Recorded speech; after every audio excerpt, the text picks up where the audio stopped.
पूर्व ब्लॉक प्रमुख को शासन व प्रशासन की मनमानी के चलते भेजा जेल, लगाया शराब व पैसे बांटने का आरोप। नमस्कार, आप देख रहे हैं MNP न्यूज। मैं हूं आपके साथ रंजन श्रीवास्तव। जनपद मैनपुरी में लोकसभा उपचुनाव बीते 5 दिसंबर को चल रहा था।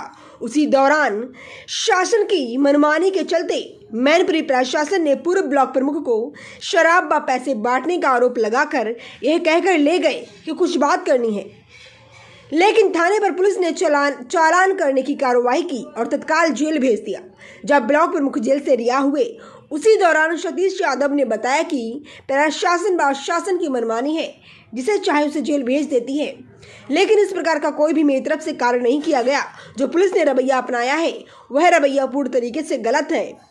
वहीं पर सतीश यादव के समर्थकों ने भी बताया कि प्रशासन के द्वारा गलत रवैया अपनाया गया और शासन के निर्देश पर समाजवादी कार्यकर्ता को ही निशाना बनाया गया। जिला पंचायत सदस्य शिवम यादव ने बताया कि शासन व प्रशासन जो रवैया चुनाव के दौरान अपनाया गया है, वह पूर्ण तरीके से गलत है और एक षड्यंत्र के तहत सतीश यादव को जेल भेजा गया।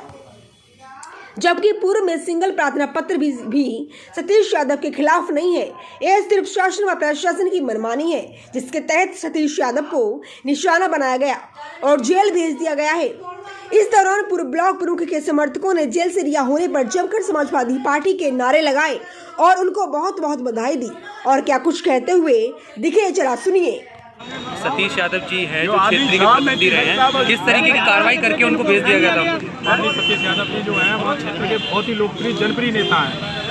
पूरा क्षेत्र में जो बुजुर्ग हैं बच्चे की तरह मानते हैं और बच्चे जो हैं तो इतना प्यार करते हैं भैया के नाम से कि रिगार्ड इसी जो इनकी लोकप्रियता की वजह से भाजपा सरकार ने और प्रशासन ने इन पर इतना प्रेशर बनाया। अपने घर पे अपने ही फार्म हाउस में बैठे हुए थे और बिल्कुल शांत चाचा जी थे, भैया थे और मेरे पिताजी थे। अगले दिन की कार्रवाई के लिए कैसे कि अब मतदान हो जाए ज़्यादा से ज़्यादा, तो 8-10 थानों का फोर्स जोर जबरदस्ती ने पकड़ के ले आया। ये कहा कि थाने में बैठ के बात करनी है, आपसे कोई मैटर नहीं है। वहाँ लाने के बाद फिर बताया कि चालान कर दिया, ये बताया कि आप दारू बांट रहे थे, ये कर रहे थे। मतलब नाजायज़ तरीके से इतना सताया गया, लोगों को व्याप्त करने की कोशिश करी गई, मतदान कम हो। लेकिन क्षेत्र की जनता ने इतना उत्साह से काम किया है कि जो भैया के साथ उन्होंने अत्याचार किया, इसकी वजह से हमारे पूरे क्षेत्र में मतदान का प्रतिशत बढ़ा है और जनता में जो आक्रोश था उन्होंने वोट के रूप में और बहुत ज़्यादा मतदान किया। क्या लगता है मौजूदा सरकार किस तरीके का रवैया सपा कार्यकर्ताओं पे अपना रही है? तो रवैया से तो आप सब लोग पूरी तरह से परिचित ही हैं, आप लोग सब जानते ही हैं क्या हुआ है। सपा का जहाँ कार्यकर्ता हुआ बूथ लेवल पे जो अगर एजेंट कोई बना है तो एजेंट नहीं बनने दिया, जो बन गया उसकी मार्केटाई दी जा रही है। गाँव से वोटर नहीं निकलने दिए गए, वहाँ तक पहुँचने नहीं दिया, गलियों में बैरिकेडिंग कर रहे हैं। रवैया रहा भाजपा सरकार का, तानाशाही रवैया रहा और इसका जवाब जनता ने उन्हें दिया है। शासन चलाना चाहते तो जो शासन जो चला रहे हैं ये बिल्कुल अच्छा नहीं है, पूरी तरह हत्या कर रहे हैं। क्या नाम है आपका? हमारा नाम प्रदीप यादव है। और नाम है आपका? जी, मेरा नाम शिवम यादव है। मैं जिला पंचायत सदस्य हूँ, मैनपुरी, वार्ड नंबर 14। अच्छा, ये क्या पूर्व हुई है? सतीश जी के ऊपर एक कार्रवाई हो गई है, जेल भी भेज दिया था। क्या किस तरह की कार्रवाई रही है और क्या क्षेत्र प्रतिनिधि भी है क्षेत्र के? ये कार्रवाई पूरी तरह से अनैतिक और पूरी तरह से कहते ही आप इसे कानूनी तौर पे इसे आप वैधता नहीं दे सकते। ये बहुत ही अनैतिक और एक तरह से दमनकारी कार्रवाई रही। सिर्फ और सिर्फ बीजेपी की बौखलाहट थी, क्योंकि बीजेपी ये चुनाव बुरी तरह से हार रही है। ये मैनपुरी उपचुनाव डिम्पल भाभी बहुत अच्छे वोट से जीत रही हैं। यही बौखलाहट के कारण बीजेपी ने हमारे पिताजी सतीश यादव पूर्व ब्लॉक प्रमुख कुरावली को नज़रबंद किया। जबरन हमारे खुद के फार्म हाउस से हमें जबरन उठा लिया गया और हम लोग शांतपूर्ण अपने तरीके से बैठे हुए थे। घर के ही 2-4 लोग बैठे हुए थे और ऐसे उठाया गया जैसे हम बहुत बड़े माफिया, बहुत बड़े क्रिमिनल हैं। और आपको सत्यता बता दूं, मेरे पिताजी के खिलाफ एक सिंगल शिकायत पत्र तक थाने में दाखिल नहीं है अभी तक के। उनके 25 साल के राजनीतिक, मैं जीवन की बात कर रहा हूँ, 25 साल से वो राजनीति में है, लेकिन अभी तक एक सिंगल उनके खिलाफ कोई भी शिकायत पत्र थाने में दाखिल नहीं है। ऐसे सीधे भले इंसान के खिलाफ जब बीजेपी का ये दमनकारी नीति चल सकती है, तो सोचिए आम इंसान का जो कमजोर है, जिसपे कोई पद नहीं है, जिसके पीछे कहने वाला कोई उसकी हकी बात नहीं, तो सोचिए उन लोगों का क्या होगा। किस आरोप पे पुलिस ने जेल भेजा है? किस आरोप पर? आरोप तो फिर उन्होंने फर्जी में जो भी आरोप उन्हें लगा कि इन्हें किस धारा में भेज सकते, तो उन्होंने आरोप लगाए। उन्होंने आरोप लगाया कि शांति भंग कर रहे हैं, उन्होंने आरोप लगाया कि ये दारू बांट रहे हैं। बताइए, जो इंसान इन सारे अनैतिक और जो समाज को बिगाड़ने वाले काम है, हम लोग सारे सबसे दूरियां बना के चलते हैं। हमने कभी भी ऐसा दारू को हाथ भी नहीं लगाया, हमारे पूरे परिवार ने कभी भी। चुनाव के दौरान गुटखा तक वो कुछ नहीं खाते, लेकिन फिर ये देखिए, लेकिन ये सरकार द्वारा अब गलत और फर्जी आरोप लगाए गए हैं। चुनाव के दौरान लगातार बीजेपी की तरफ से यानी कि प्रशासन की तरफ से लगातार छापेमार कार्रवाई हो रही थी, उन्हीं का हिस्सा इनको बनाया गया। क्या लगता है किस तरीके का भाजपा का रवैया है? नहीं, भाजपा का रवैया यही है कि आप वोट नहीं दोगे तो आपको जबरन आपको बंद कर दिया जाएगा, आप वोट ही नहीं डाल पाएंगे।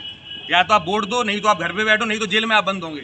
इनका ये रवैया रहा है। इनकी प्लानिंग तो ये थी, क्योंकि मेरे पिताजी के समर्थन में कई प्रधान, कई बीडीसी और कई मजबूत ऐसा कार्यकर्ता आया था जिसके पास खुद में सैकड़ों की तादाद में वोट है। उनकी ये प्लानिंग थी कि इन्हें बंद कर दें, इनके साथ समर्थक में आएंगे तो 50-60 हम लोग प्रधान, बीटीसी, इन सारे लोगों को बंद कर देंगे और चुनाव पूरी तरह से प्रभावित करके एकदम हराने का काम करेंगे। ये उनकी कल वोटिंग जो हुई है, लेकिन हमने उसका फायदा उठा के ये हमने किया कि हमें जैसी भनक लगी, हमने तुरंत बीटीसी प्रधान सारे समर्थकों को हटा दिया। हमने कहा पिताजी को हमारे जेल में ले जाइए, कोई दिक्कत नहीं, लेकिन हम चुनाव नहीं बिगड़ने देंगे।